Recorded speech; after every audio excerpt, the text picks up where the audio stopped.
നമ്മുടെ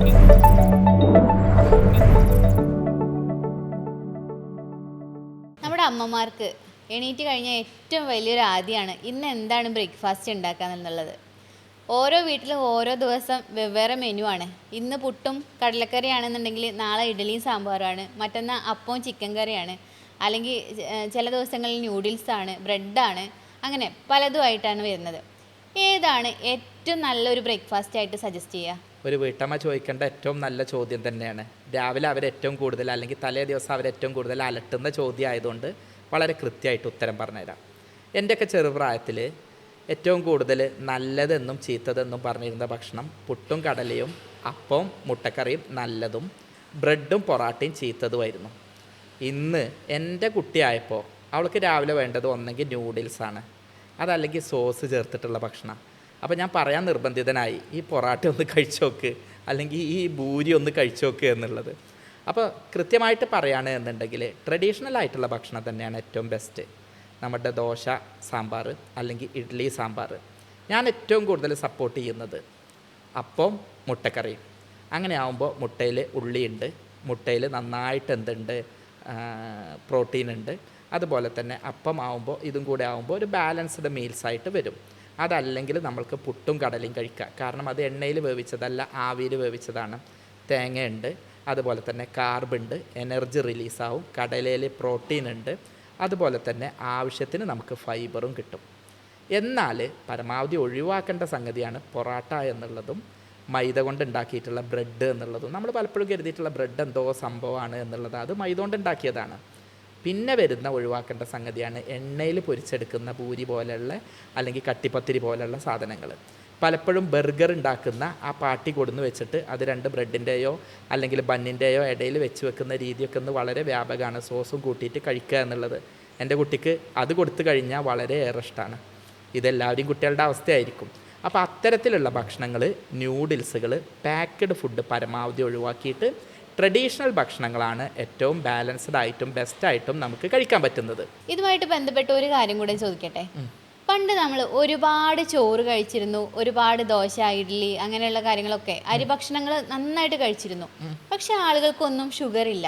പക്ഷെ ഇന്ന് അതിനെ കമ്പയർ ചെയ്ത് നോക്കുമ്പോൾ കുറച്ചാണ് നമ്മൾ ചോറോ കഞ്ഞിയോ അതുപോലെ അരിഭക്ഷണങ്ങളൊക്കെ കഴിക്കണേ, എന്നാൽ പോലും നല്ല ഷുഗർ ഉണ്ട്. എന്താണ് ഇതിങ്ങനെ വരാൻ കാരണം? ഞാനൊക്കെ ചെറിയ കുട്ടിയായിരുന്നു അന്ന് പറഞ്ഞിരുന്നത് ചോറും കഞ്ഞിയും കഴിക്കണം എന്നാ. അതെ അതെ, കഞ്ഞി വളരെ നല്ലതാണ്. ഇന്ന് നേരെ തിരിച്ചാൽ നിങ്ങൾ കഞ്ഞി കുടിക്കരുത് എന്നാ പറയാം. എന്താ കാര്യം എന്ന് പറഞ്ഞാൽ, നമ്മളുടെ നാട്ടിൽ 4 നേരം അധ്വാനിക്കുന്ന മനുഷ്യന്മാർ, രാവിലെ നേരം വെളുത്ത് കഴിഞ്ഞാൽ രാത്രി ഇരുട്ടാവുന്നത് വരെ അധ്വാനിക്കുന്ന മനുഷ്യന്മാർ, അവർക്ക് 1 നേരമോ 2 നേരമോ മാത്രമേ ഭക്ഷണം കഴിക്കാനുണ്ടായിരുന്നുള്ളൂ. അന്ന് അത്രയും ശാരീരികാധ്വാനം ചെയ്യുന്ന ആളുകൾക്ക് ഏറ്റവും ആപ്റ്റായിട്ടുള്ള ഫുഡായിരുന്നു കഞ്ഞി എന്നുള്ളത്, പ്രത്യേകിച്ച് കഞ്ഞിവെള്ളം എന്നുള്ളത്. ഇന്നെങ്ങനെയായി എന്ന് പറഞ്ഞു കഴിഞ്ഞാൽ ആകെ 4 മണിക്കൂർ പോലും അധ്വാനിക്കുന്നില്ല, 4 നേരം മുതൽ 6 നേരം വരെ ഭക്ഷണം കഴിക്കുന്നു. അത്തരം ആളുകൾക്ക് ശരീരത്തിൽ കലോറി കത്തിച്ച് കളയാത്തത് കൊണ്ട് ഇത് മുഴുവൻ വയറിൽ ഫാറ്റായിട്ട് സ്റ്റോർ ചെയ്യും.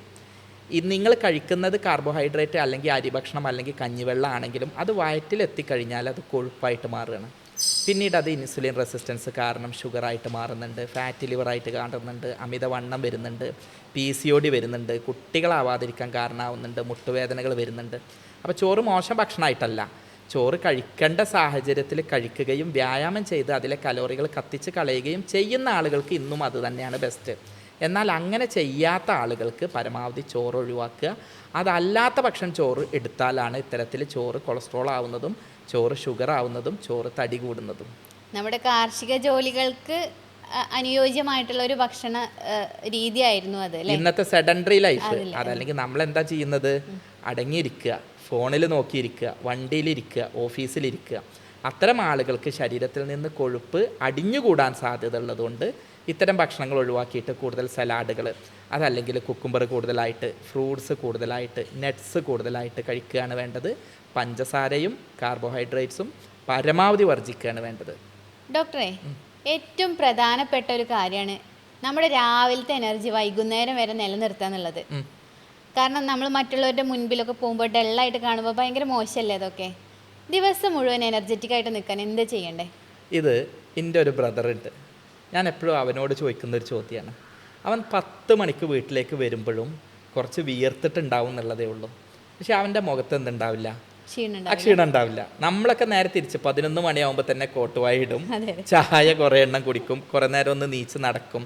അതിൻ്റെ ഒന്നാമത്തെ കാരണം എന്നുള്ളത് രാവിലെ എഴുന്നേൽക്കും, നന്നായിട്ട് വെള്ളം കുടിക്കും, ബ്രേക്ക്ഫാസ്റ്റ് ഭംഗിയില്ല, കറക്റ്റ് ബാലൻസ്ഡ് ഡയറ്റ്. പ്രത്യേകിച്ച് അവൻ ചെയ്യുന്നത് ഒരു മുട്ട കഴിക്കും രാവിലെ, പുട്ട് കടലയാണ് കൂടുതലായിട്ട് കഴിക്കുന്നത്. ജ്യൂസ് പോലുള്ള സംഗതികൾ നമ്മൾ നല്ലതാണെന്ന് പറയുമെങ്കിലും അവൻ തീരെ ഉപയോഗിക്കലില്ല, പകരം സലാഡുകളായിട്ട് കഴിക്കും. 11 മണിക്ക് ആ ഒരു സമയത്ത് നമ്മൾ കഞ്ഞി കുടിക്കുക എന്നൊക്കെ പറയുന്ന സമയത്ത് സാധാരണ ഒരു ഗ്രീൻ ടീ ആണ് അവൻ കഴിക്കാറുള്ളത്. ഇതുപോലെ തന്നെ കൃത്യമായിട്ടൊരു പ്ലാനിങ് ഉണ്ടാവും, അനാവശ്യമായിട്ടുള്ള സ്ട്രെസ്സുകളൊക്കെ ഒഴിവാക്കും, രാവിലെ മോർണിംഗ് വാക്കിന് പോകും. എന്ന് മാത്രമല്ല നന്നായിട്ട് ബ്രീത്തിങ് എക്സസൈസ് ചെയ്യും. സ്വാഭാവികമായിട്ടും നല്ല fresh energy, fresh blood circulation ഉണ്ടാകും. ഇത് കാരണം ശരീരത്തിലെ ആൻറ്റി ഓക്സിഡൻസ്, അതുപോലെ തന്നെ വയസ്സാകുന്ന ഘടകങ്ങൾ, സ്ട്രെസ്സ് കൊടുക്കുന്ന ഘടകങ്ങൾ, കുറേ കെമിക്കൽ വേസ്റ്റുകൾ, ഈ സാധനങ്ങളൊന്നും അടിയില്ല.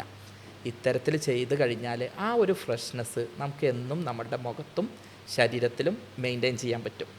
നമ്മൾ പറഞ്ഞല്ലോ രാവിലെ എക്സസൈസ് ചെയ്യുന്നത് വളരെ ഗുണമാണെന്നുള്ളത്. അപ്പോൾ ഈ രാവിലെ എക്സസൈസ് ചെയ്യുന്നതുകൊണ്ട് നമ്മുടെ ശരീരത്തിന് കിട്ടുന്ന ഗുണങ്ങൾ എന്തൊക്കെയാണ്? ഏറ്റവും ആദ്യം ഫാറ്റ് കുറേ അങ്ങ് കത്തിപ്പോകും. നമുക്ക് രാവിലെ അത്യാവശ്യം സമയമുള്ളത് കൊണ്ട് ഇതെല്ലാം ചെയ്യുകയാണ് എന്നുണ്ടെങ്കിൽ ശരീരത്തിൽ അടിഞ്ഞു കൂടിയിട്ടുള്ള ഫാറ്റ് ഒട്ടുമിക്കായിട്ട് ശരീരത്തിൽ നിന്ന് ഉപയോഗിക്കും.